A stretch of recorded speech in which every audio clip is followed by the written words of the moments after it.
And we are back with race 7 of Series 1 of the Waterford Wednesday Criterium Series for 2022. This is the Cat 4-5B race. For this series, the top 6 out of 8 races count. I've been at every race so far, so I do already have 6 races. So what I'm trying to do in these final 2 races is improve my worst 2 finishes so far. My worst finishes were a 9th overall and a 4th.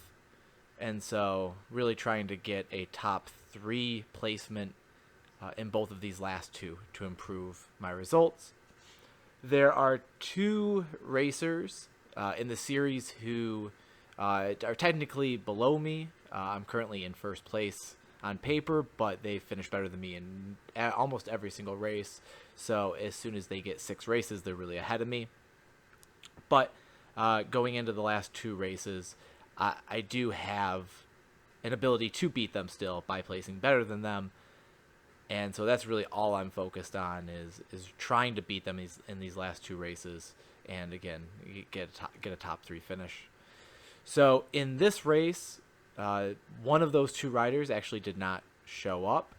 And so Brandon was not here, but Gabe did show up. And so my strategy going into this was really to, once the race kicked in, to get right on Gabe's wheel, not do any work, just follow him and try to beat him at a sprint at the end. In the previous races where they both showed up, the 2 of them were just so strong together that the break stuck every time. They were able to alternate poles and really just stay away the entire time. My hypothesis in this race, seeing that Brandon wasn't here, was that with just one, either one of them, but just with one, that there's a good chance that the brake just couldn't stick, and that potentially what we'd be looking at is a bunch finish. And that was really my hope, thinking that for both of those 2, I could potentially out-sprint them. And so, if it's a bunch sprint, just try to get a top 3 and beat Gabe in this race specifically. So we're about halfway through the first lap here, and we started out a nice easier pace. You can see no attacks in the first half, just nice steady easy effort, which felt good compared to some of the harder starts that we've had in some of the previous races. And we'll skip ahead just 1 lap to the first attack of the day.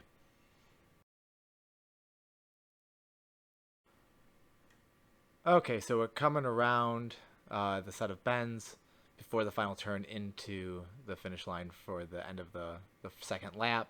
We see Kevin pulls off, and a couple of riders jump in front here, one being a teammate. And so we're going to take the outside line, again, that final bend into the start-finish. We see another set of riders come into the inside, and as everybody converges now, I was second wheel for the first 2 laps. Again, pretty easy pace, so I wasn't too worried about being there. But this is much easier. Kind of sitting fifth, kind of fifth in the back now. So a good spot. And sit in the wind, or sit out of the wind rather, and feeling good here. Waiting for some sort of attack. We're now 7 minutes in, 6.5 minutes in, whatever it might be. Waiting to see who's the first person going to go. And as we came across the start-finish line, take that first bend, we're going to see a nice attack from the outside here, going up this little tiny rise that we have, and there it goes. Everybody here reacts pretty quickly, hits the hammer, and again, now I don't have to be the one chasing. I can get back on this wheel and sit, again, 4th, 5th wheel, and let them do the work and chase it down. It's actually a pretty good attack. Just in terms of some of the other say failed attacks that happen week to week that get reeled in, they get reeled in very, very quickly. This one we actually do get a decent gap that sticks all the way through this hill, and we ended up catching him just on the downhill as we bend into that back straight. So it stays away not very long, maybe a minute, but it's certainly not like some of the ones that as soon as they go, everyone surges and really just jumps on. So here we see, the people from behind us attack as well, or counterattack, or chase, kind of however you want to think about it. And one of the people that was there was Gabe. I saw him go, and so now I need to make sure I'm hitting it and we all stay on. And so if I have to pass people, I have to pass them. Really don't need to here. Just be able to get on and we all get back to the group. And like I said, that group that hit it hard catches back up and we pass the guy who attacked. And it doesn't seem like Gabe's getting away or anything, so not terribly worried at this moment. But just, now that I have Gabe in front of me, that's the important thing. So now I can try to find his wheel and stay on it for the rest of the race.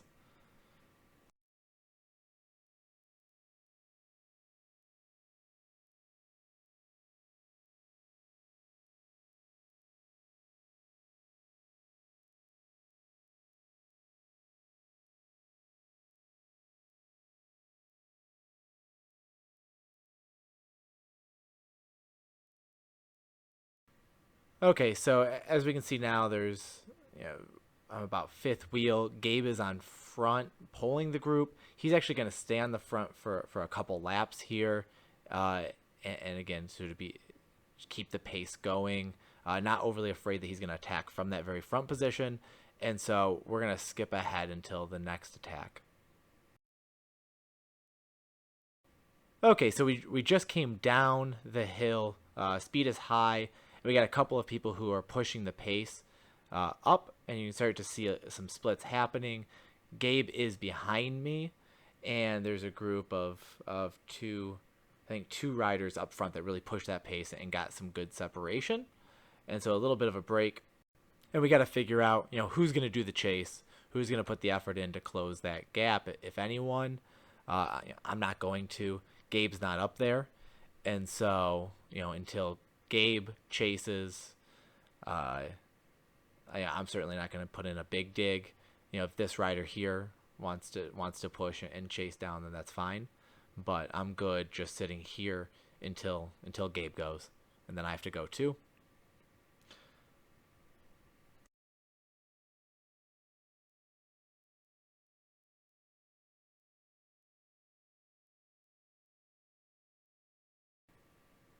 And as we come around this bend, it goes back to the start finish line. That is exactly what we're going to end up seeing. So as we take a slightly wider position, way out to the right, we're going to see Gabe attack. I'm going to throttle up. I'm going to jump onto the Morning Cranks Riders wheel, and now, pushing the pace to close that gap. And as you can see here, we blow by what was the breakaway. Gabe keeps that pressure on, keeps pushing harder, and I'm able to sit third wheel and stay with that group. Just in case it ends up staying away, this is perfect.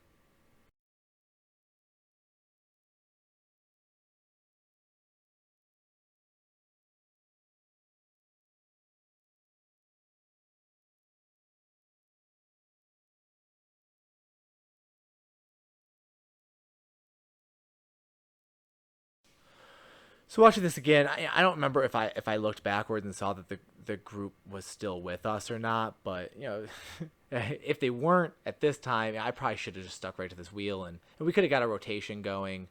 But you can see I kind of throttle back and as he goes, I kind of just let him go because again, my strategy was just I want to place better than Gabe, and so I'd like to. I don't really need to be in front of him at all. I could be behind him.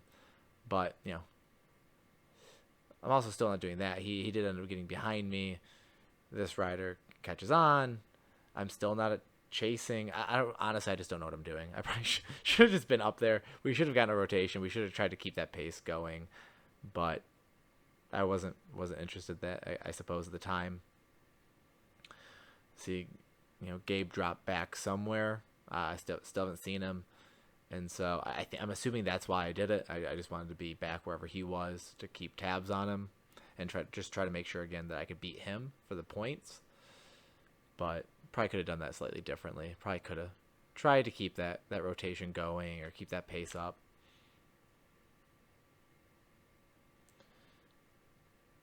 And you see kind of, maybe not everyone's still together, but it's still a very large pack, and we're seeing another attack or a bridge up to that front group going. And so I hammer it to at least make sure that I'm still there.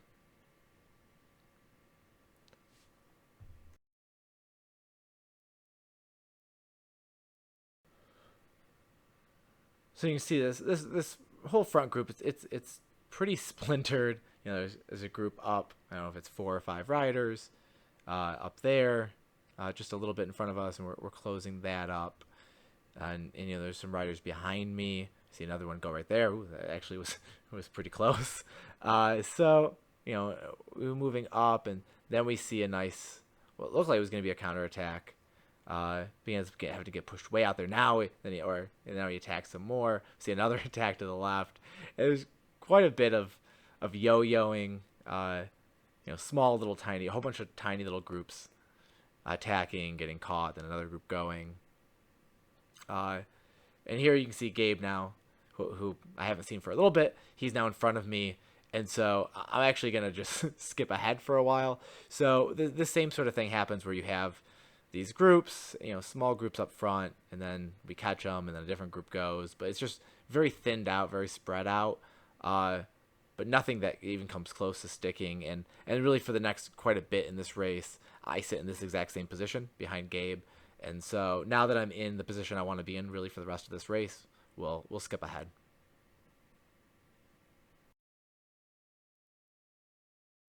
Okay, so we've jumped ahead 2 laps, and we got I think 2 riders up the road a bit, and you know, I think it's time that Gabe wants to drop some people and attack hard. So we're gonna see we're coming up to the one climb in the in the route, and here we see Gabe go. He's gonna put in the dig and try to, obviously, you know, not really bridge to these riders, just pass them by, pass the one other rider up the road by, and just try to drop everybody, or drop, you know, a good set of people.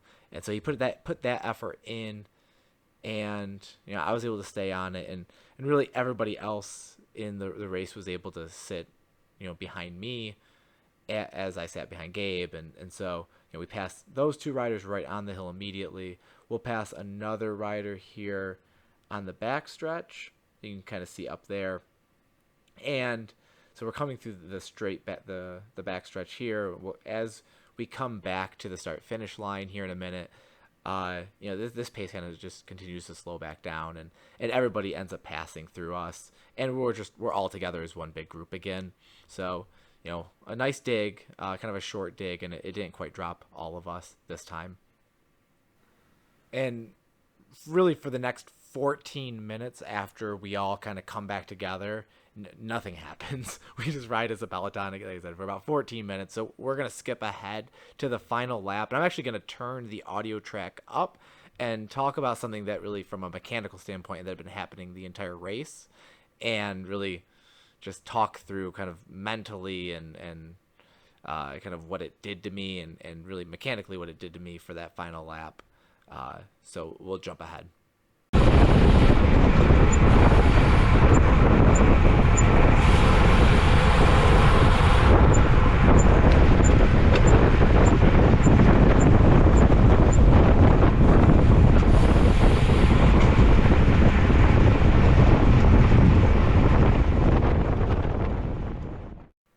Okay, we're coming into the final lap now, and I apologize for having to assault your ears with that squeaking for a couple seconds there. But all right, so what you're hearing is some part of my drivetrain really squeaking, and it was happening a little bit early on in the race, and as the race progressed, it just got worse and worse, the squeaking, along with feeling like there was some real play in my pedals, just, you know, just some movement.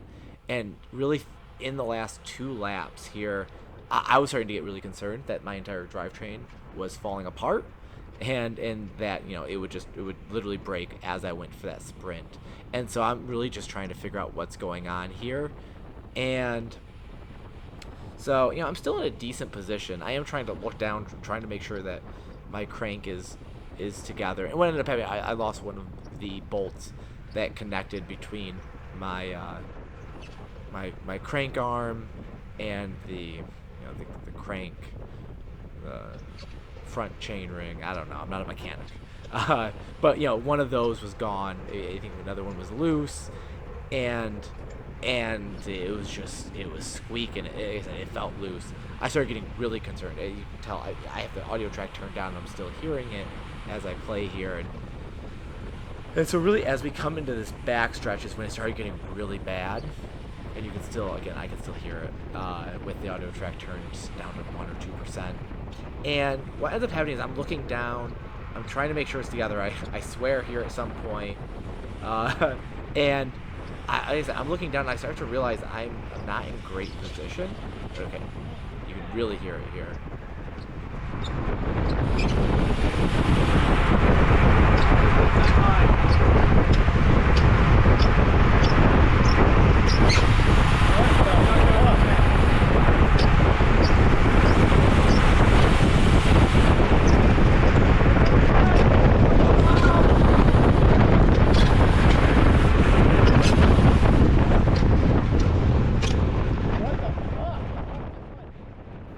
Okay, so enough of that, having to listen to that. So I'm really just looking down at that the entire time, trying to figure out what's going on. And once I'm looking up, I'm in terrible position. For me, I'm not at all where I want to be. People are starting to go. I try to go to the inside to make up a couple positions here, but it's hard to do that. I make up maybe 1 or 2, and so I'm gonna have to end up sprinting from a long ways out. And so I get out here. Aaron goes, and I try to jump on his wheel. I end up staying with him here pretty well, and I should have done better. I should have been able to get right back on his wheel even more. And so the sprint happens, and I'm able to pass everybody else. There's 2 guys out in front of me. I'm in great position still, but my legs just turned to cement here, and I went really wide, which I shouldn't have had to, and I had no energy left. No kind of fifth gear or whatever it is to jump into there at the end and pass those 2. So started the sprint from way out again because of the position that I was in, but so did Aaron. To be fair, he started from the same spot as I did. I should have been more on his wheel to save some aero gains, right? Stayed totally out of the draft. I never got quite back onto his wheel like I should have. I stayed out a little bit more to the right. Had to go a little bit further distance because of that, and then really drove myself to the right even more in that sprint, causing myself to have to go even further distance. That's bad riding on my part, but also I shouldn't have been having to try to sprint from that far out. I should have been a little fifth wheel, should have jumped it, and I probably could have kept them away for the sprint instead of trying to have to catch them. But again, bad position. Some of that's that mechanical, right? Trying to assess is my crank about to fall off? But also, I should have still been paying attention. Out of position. And but still, I took 3rd. I beat Gabe, which again, kind of for the points. Knowing he hadn't gotten all 6 yet, and I was trying to improve mine. I was able to switch a 9th position for a 3rd, so that helped me for sure. So overall good one. Would have. This was the one I could have won. And as I just said, this is the one I could have won. I really had been waiting for a bunch sprint the entire series, and this was really the one where I could have taken first. Kind of the sprinting being my main thing. But it didn't happen. Both John and Aaron sprinted really hard, so great on them. Also, I'll say it was really just a fun race. A lot of attacks by a lot of different guys. A lot of the other races recently had been just Gabe and Brandon attacking, and so it was really fun to have a bunch of different people attacking. Some nice attacks and good chases. It was a really fun race. Wish my bike hadn't fallen apart there at the end. Wish my legs had a little more in me so I could have taken first, but really fun race. It was fun, and I'll take a 3rd. It was great. So that's the end of the race. Thank you everyone for watching, and we'll see you again next week.